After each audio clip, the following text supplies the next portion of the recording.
Bienvenidos a un nuevo capítulo de La Otra Trama, todos los martes a las 9 de la noche, aquí por los canales Somos, junto al doctor Javier García. ¿Cómo te va, Javi? Buenas noches. ¿Cómo estás? ¿Cómo estás? En plena segunda ola, ¿no? Parece que todo indica que ya estamos adentro de la segunda ola. Sí, los profesionales también indican que la primera ola nunca terminó, entonces es un tecnicismo. Lo que sí no se niega y no hay discusión es la multiplicación de los casos, ¿no? Y de forma tan precipitada o en tan corto tiempo. Exacto, y también un dato curioso es la multiplicación de los testeos también, que algunos hasta sospechan de que la multiplicación de casos también tiene que ver con la multiplicación de testeos y no con un aumento de casos reales. Nos metemos en los primeros temas de esta noche. Obviamente vamos a hablar de la pandemia, vamos a hablar de las vacunas. Hoy tenemos una entrevista muy especial. Les pedimos que se queden, que en instantes les vamos a anticipar quién es el entrevistado muy especial y con tantos seguidores. Pero nos metemos en las relaciones de la República Argentina, las relaciones con el mundo y las relaciones con sus países vecinos, demostrando una arrogancia como si fuésemos un país de primer mundo y quedándonos cada vez más solos. Y así fue testigo, en menos de una semana, dos hechos muy importantes. Primero, la salida del Grupo de Lima, este grupo que fue conformado básicamente para defender los derechos humanos de Venezuela, que apoyó en gran medida el informe de Michelle Bachelet, que es representante de la Organización de Naciones Unidas. Y el otro gesto importante es la discusión que tuvo con Uruguay y su par, Alberto Fernández, con su par uruguayo, Lacalle Pou. Es problemática la situación, las declaraciones de Argentina, y preocupantes, inquietantes, porque el aislamiento conduce hacia un país exclusivamente casi. Y lo interesante, lo que interpretamos, es la arrogancia que a veces demuestra la Argentina ante sus pares, como si nosotros fuésemos un país desarrollado, cuando todos sabemos, por amigos, por familiares, que en todos los países vecinos están diciendo ojalá que no lleguemos a ser como la Argentina. Así como en algún momento nosotros hablamos de Venezuela, de a poco nos estamos convirtiendo probablemente en ese destino. Pero el presidente uruguayo, y vamos a hacer un poquito de historia, entre el presidente uruguayo y el presidente argentino, decía lo siguiente con respecto a Alberto Fernández cuando era candidato para la primera magistratura del país vecino. Lo ganó el señor Macri, se terminó una relación del gobierno argentino contra nosotros. Porque parece que ahora nos olvidamos que tuvimos 5 años los puentes cerrados. Parece que nos olvidamos que funcionarios de primer nivel del gobierno argentino terminaron con algunas industrias que empleaban casi 500 mujeres en el sur de nuestro país de confección que no pudimos exportar a Argentina. Nos olvidamos que un decreto de la señora Kirchner en su momento no permitió los transbordos de los buques que son tan importantes para nuestro puerto. Demos por cierto que nosotros somos Macri. ¿El frente es Kirchner? ¿El frente es Kirchner? ¿Ellos dicen que son Kirchner? ¿Los que metían bolsos con plata adentro de conventos? ¿La corrupción más grande de la historia argentina? Bueno, no es la primera vez que un presidente uruguayo habla así de los argentinos, o bueno, en este caso fue una extracción política, pero si no de los argentinos. Tenemos otro ejemplo.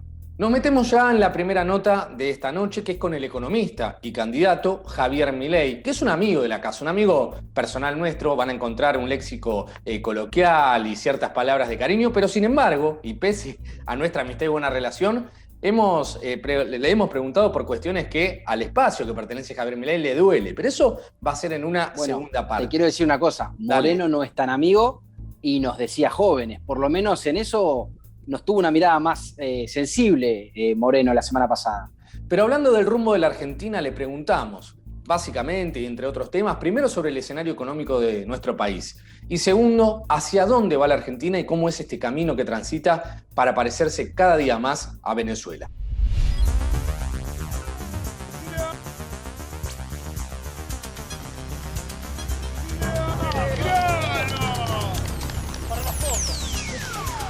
Bueno, Javier, el otro día te vi, me sorprendí, conocía tu pasado como arquero de Chacarita, te vi con una tremenda atajada, y si por esas circunstancias de la vida hoy te tocara atajar los penales que vienen en contra del gobierno, suponete que vos fueras convocado por X cuestión, ¿ese sería el partido más difícil? Digamos, ¿podrías replicar esa atajada que vimos en las redes sociales?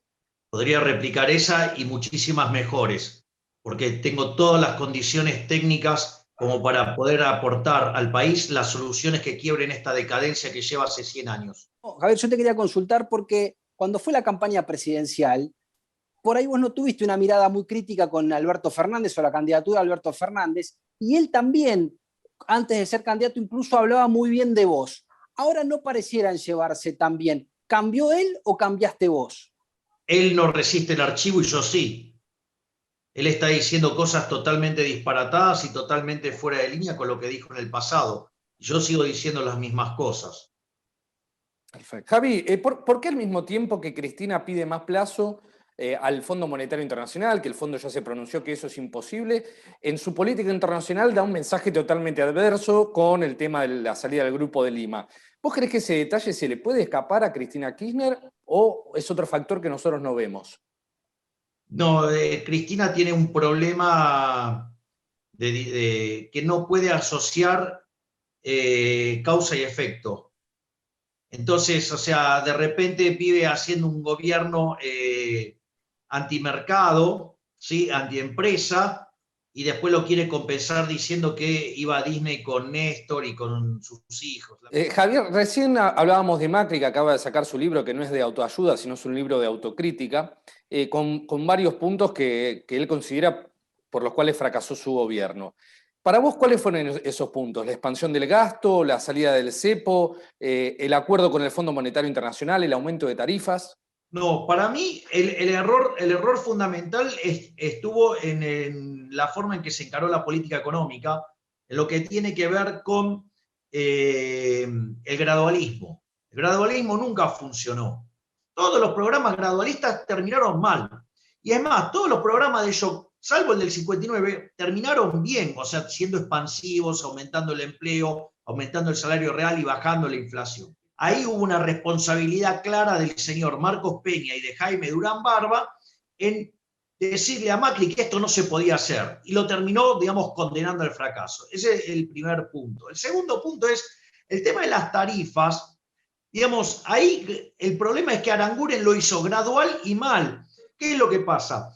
Aranguren en el primer año las tarifas subieron 400% porque la multiplicó por 5 y solamente arregló un tercio del problema. La propuesta que yo había hecho, vos solamente subías 100% las tarifas el primer año y resolvías el problema. Y te retomo ahí lo de Aranguren, porque además se generaron dos problemas.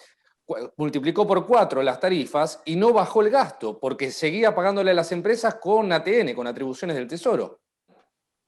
Exacto. Y como hubo inflación, además le subieron nominalmente. O sea, Javier, te saco un poco del pasado y dos consultas o dos curiosidades. Una tiene que ver con, vos tenés toda esta cosa que vos mencionabas de cantidad de diagnósticos que has acertado, vos fuiste una persona que fue avisando lo que iba a pasar en la Argentina en los últimos años y con acierto. Primero te quiero consultar qué es lo que nos espera. Y segundo, ¿te consulta el gobierno o alguien del gobierno, aunque sea extraoficialmente, sobre qué medidas tomar o qué propuestas tenés? no, gracias a Dios, respecto a la segunda pregunta, no me preguntan nada. Y por la primera pregunta, ¿hacia dónde vamos? Como en algún momento pronosticaste, era la piña, el iceberg y esa frase célebre tuya. A ver, pasó todo, porque el default vino, o sea, yo lo que creo es que Argentina, mirá, Argentina podría estar rebotando este año, para que tengas una idea, solo de efecto arrastre estadístico, tenés una expansión del PBI solo por arrastre estadístico de 6 puntos. Para que eso recién la gente lo pueda sentir, tendría que estar arriba, no creciendo, expandiéndose a más del 9%. Recordemos la caída del 10% en 2020, ¿no? Por eso te lo estoy diciendo. Ese es el primer punto. El segundo punto es, en materia inflacionaria me parece no cumplible lo que está planteando Guzmán, por dos cosas. Primero, porque la inflación de los últimos 12 meses es 40%. Si yo tomo la inflación de los últimos 3 meses, que está en torno al 4, eso anualizado te da 60. Por lo tanto, si sale todo bien, o sea, no se le cae la demanda de dinero, la gente no se asusta, si nos encierran la gente no se enoja, lo que fuera.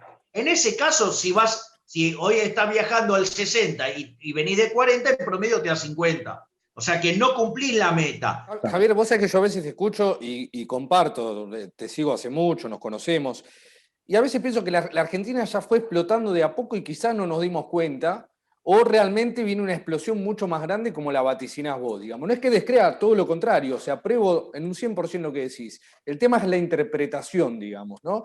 ¿Cómo es eso? Bueno, a ver, Argentina está detonada. Argentina tiene un PBI 18% más bajo que el que tenía en el 2011. A ver, miren ustedes cuánto ganan en dólares hoy respecto a lo que ganaban hace un año, hace 4, hace 5, hace 10. Claro. Digo, esto detonó, esto explotó. El tema es que, como muy bien dice Ariel, esto es en pasos, o sea, lo único que falta es la explosión final, digamos, que termine de arrasar con todo. Argentina viene explotando, digamos, hace 10 años, y Argentina no crece desde hace 10 años. Ahora, Javier, con esto que vos decías del Grupo de Lima y que mencionabas esta cuestión de algunos que sostienen la venezuelización de Argentina, que hay algunos argentinos que dicen no nos podría pasar nunca una cosa de esas características. Ahora, ¿crees que el camino se puede elegir o el camino te conduce? Cuando vas por esta ruta, llegás inexorablemente a ese destino, por más que incluso no sea el destino al que quieran ir. Bueno, ese es un argumento extremadamente inteligente y genial que estás haciendo, Javi. Literalmente. Sí. Ahí hay dos cosas. Miren, cuando los venezolanos iniciaron este camino de abrazar el socialismo del siglo XXI, digamos, o sea, la agenda del Foro de San Pablo, decían no vamos a hacer Cuba. Claro. Hoy es un desastre Venezuela. De hecho, si ustedes se fijan, en los últimos 6 años perdió 70% del PBI.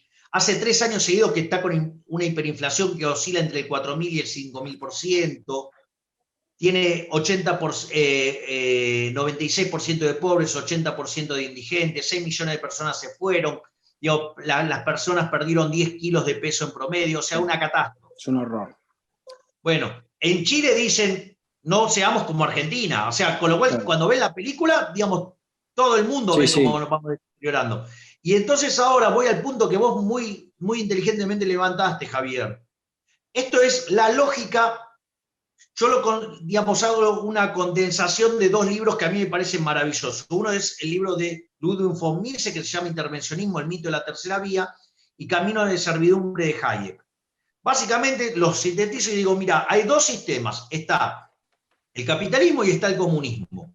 Y cualquier solución intermedia es inestable en términos de que te lleva al comunismo. Y eso te lo explica la lógica de Camino de servidumbre, porque cuando vos haces una intervención, aparece el fallo del gobierno, y a partir del fallo del gobierno, como estás peor, el resultado es que se demanda más intervención y por ende vas a un peor resultado y así sucesivamente y terminás cayendo, digamos, aunque tuvieras las mejores intenciones del mundo, terminás cayendo en el comunismo. Qué curioso fenómeno el de Venezuela en la Argentina, en donde muchos sostienen o auguran un futuro, una chavización de Argentina, una venezualización de Argentina, y uno podría entender este ejemplo o modelo de Venezuela en el año 2010, cuando el socialismo del siglo XXI era una moda para algunos o para la izquierda latinoamericana, pero ahora que el modelo venezolano es un fracaso absoluto, el 90% de la gente vive en la pobreza en la miseria más terrible, éxodo por todos lados, no se entiende por qué en Argentina todavía hay gente que lo reivindica, incluso, por ejemplo, el gobierno nacional y también, por ejemplo, Zaffaroni, que firmó una solicitada a favor de la liberación de uno de los consabidos testaferros de Maduro. Cambiamos de tema y en instantes una segunda parte con el economista Javier Milei, pero nos metemos en un caso que poco se habla y hasta se habla poco en el propio espacio de Carolina Píparo, porque estamos hablando de su marido, que se encuentra detenido desde el 9 de enero de este año, acusado exactamente de doble homicidio en grado de tentativa ante un intento de robo que había sufrido esta familia. Pero ¿cuál es la analogía, Javi García, que encontrás con Amado Boudou, el ex vicepresidente de la Nación? Bueno, mucha gente está molesta porque lo considera que el hombre Busali está preso por ser el marido de Carolina Píparo, porque no es menor el dato de que, si bien es cierto que persiguió una moto y la atropelló, confundiéndola con los ladrones que lo habían robado hacía muy poco tiempo, la moto tuvo un accidente menor, el hombre tuvo 4 puntos de sutura, la moto no tenía luces traseras, por ejemplo, que son todas cuestiones que en derecho no son agravantes para la tentativa, que es lo que dice la fiscal, tentativa de homicidio, con lo cual nadie se explica bien por qué hay una prisión preventiva para un hombre de estas características, que no tiene antecedentes penales, y vemos cómo se milita y se defiende a Amado Vudú, que está condenado por haberse quedado con la imprenta de dinero de la Argentina, por ejemplo. La fábrica de Entre billetes, otros, digamos. Como la todos fábrica la de conocimos. billetes. Chicone. Exactamente, y quedarse con la impresión de dinero argentino, y se milita la libertad de ese hombre que está en su casa, condenado incluso en instancia de Corte Suprema, pero el marido de Carolina Píparo, que tuvo, no digamos este accidente de tránsito, porque quizás hasta podemos pensar que hizo algo que no correspondía, pero no está siquiera condenado, pero está preso. Cambiamos de información antes de la segunda parte con Javier Milei y hablamos del entrevistado que tuvimos la semana pasada. Una información propia, como nos gusta darles a ustedes. Hablamos de Guillermo Moreno, que Guillermo Moreno está preparando un acto para llamar realmente la atención que se dará mañana a las 2 de la tarde. Y el acto será una desafiliación masiva al peronismo. Él y parte de los compañeros que comparten el espacio para presentarse como candidato a diputado este año. Vos te enteraste, Javi, también de eso. Yo me enteré eso y la curiosidad de las afiliaciones, porque vos no sé si escuchaste que está impugnada la lista de Máximo Kirchner porque las afiliaciones fueron al Partido Justicialista de la provincia de Buenos Aires, fueron todas entre enero y febrero, y hay 12 personas que conforman la lista de Máximo Kirchner que ni siquiera están afiliados al Partido Justicialista de la provincia de Buenos Aires. Tema que va a dar mucho que hablar en este año electoral. Ahora bien, nos metemos ya en la segunda parte de la entrevista a Javier Milei. Les prometemos, esta parte hablamos de política y le preguntamos algo que le molestó a Milei, por más que seamos sus amigos. Mucho. Y van a ver la reacción. Cuando le preguntamos si realmente el espacio que él conforma no le termina haciendo el juego al kirchnerismo al dividir a la oposición. Escuchen lo que dijo.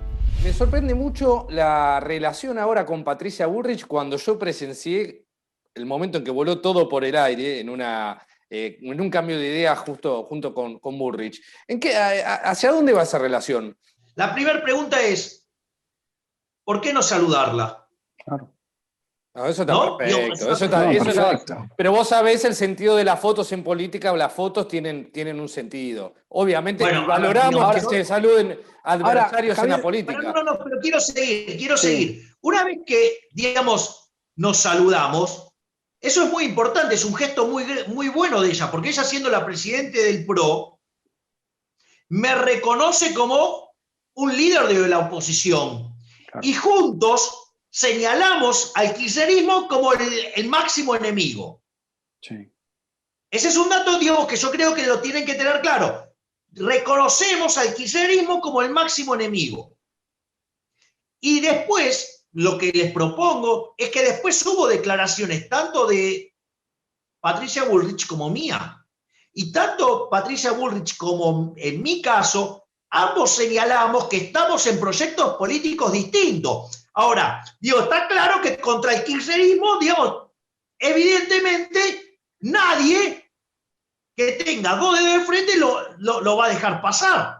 Ahora, con relación a eso que mencionás, que tiene que ver con no los une el amor, sino el espanto. O sea, vos te podrías juntar con Juntos por el Cambio, tal vez, para hacer una fuerza, para confluir en una fuerza opositora, o está claro que van a ir separados y cada uno va a ir por su espacio. Perdón, y en definitiva haciéndole el juego al kirchnerismo, ¿no? Porque terminan dividiendo el voto opositor. Pero no es cierto eso, Ariel, que le hacemos el juego al kirchnerismo. Eso, es caer en la misma lógica totalitaria de los fascistas, que es, si vos no sos A, entonces, si no sos blanco, entonces sos negro. No sos blanco y podés ser otra cosa. ¿Sí? Digo, ante un oficialismo tan fortalecido y una oposición... Pero, si yo, primer punto, cuando en realidad se dieron yo te diría lo contrario, el que nos saca votos es Juntos por el Cambio a nosotros.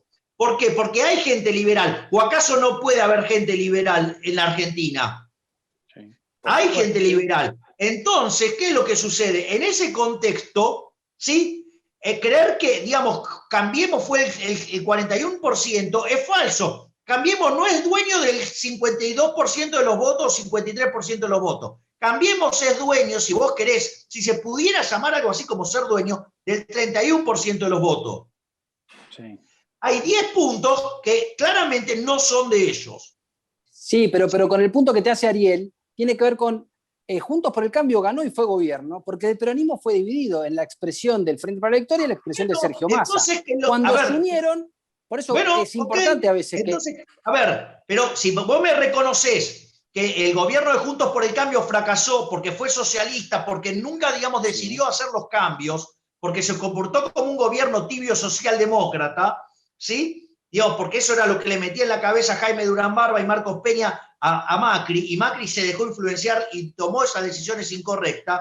Bueno, tienen todo el pasado por delante porque ya fallaron. Entonces nosotros no tenemos ningún fallo, ¿sí? Digamos, cuando se aplicaron nuestras ideas fueron un éxito y convirtieron al país en la primer potencia mundial, ¿sí? Y no solo eso, sino que además, digamos, como hay gente rescatable, tanto en Juntos por el Cambio, como hay gente rescatable del lado del peronismo, bueno, nosotros les proponemos entonces que vengan y se sumen a nuestro proyecto, que es el proyecto que verdaderamente va a cambiar el país y lo va a volver desarrollado. Javi, nos queda muy poquito tiempo. Igual no quiero tener la última palabra, pero yo sé que vos tenés todos los números, las estadísticas, sos muy preciso. También es cierto que en política 2 más 2 no es 4 siempre. Y es muy atinado lo que dijo Javi, que hasta el mismo Frente de Todos, o el Frente para la Victoria en su momento, por ir disperso, terminó perdiendo. Digamos, es una ecuación que encuadra en la política. No en una elección legislativa, pero sí en una ejecutiva. De vuelta, yo lo que estoy haciendo es, de vuelta. Entonces, digo, ok, lo que ustedes me están proponiendo entonces es, Milei, suicidate, no tenés derecho a participar en política porque entonces vos sos un traidor a la patria. No, igual era una pregunta, a mí me parece bárbaro, tenés todo el derecho, el legítimo que se presenten y como una expresión que representa algo diferente a lo que ya ha fracasado en la Argentina incluso. Bueno, los dos son personas de mi agrado, de mi estima, y sé que no son fascistas. Estoy respondiendo al argumento de claro, por supuesto. Cambio. Exacto. Javier. O sea, nada más que lo hago de manera apasionada, como siempre. No, pero perdón. Que además tengo una relación de afecto con ambos. Lo mismo. Sí, se le ve. Y es algo que además blanqueamos, que la verdad tenemos nuestro público que también nos sigue y somos amigos de Javier. Es una nota que le hacemos con mucho cariño. Eso. Plan de vacunación COVID-19. Empezamos a aplicar la vacuna en más de 180 puestos en la ciudad. Para saber más, ingresá a buenosaires.gov.ar/vacuna COVID. Cuidarte es cuidarnos. Buenos Aires Ciudad. En los meses de aislamiento social preventivo y obligatorio aprendimos muchas cosas. No te las olvides. Sumate al equipo que cuida lo que hemos logrado juntos y frenemos la segunda ola de contagios. Usa el barbijo siempre. Higieniza tus manos frecuentemente. Mantén la distancia social y saluda con el codo. Júntate con tus amigos al aire libre y si vas a tomar mate, lleva el propio. Sé responsable. Si no lo haces por vos, hacelo por tu familia y personas de riesgo con las que convivís y visitás. Hacelo por vos, por los tuyos y por todos. No retrocedamos ni un solo paso. De vos depende.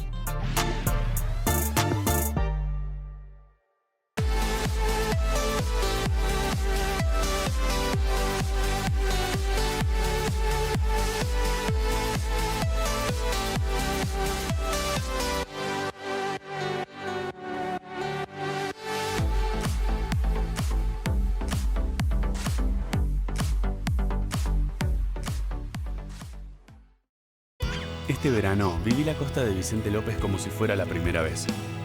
Vení a hacer deporte al aire libre, a pasear, a juntarte con amigos y amigas, a andar en skate o rollers. Vení a hacer lo que más te guste. Vivila, es tuya. Cerrando ya el programa, les decimos que estamos en plena campaña de vacunación, al menos el gobierno lo intenta, pero ¿cuál fue la promesa del gobierno argentino con respecto a la vacunación por el COVID-19?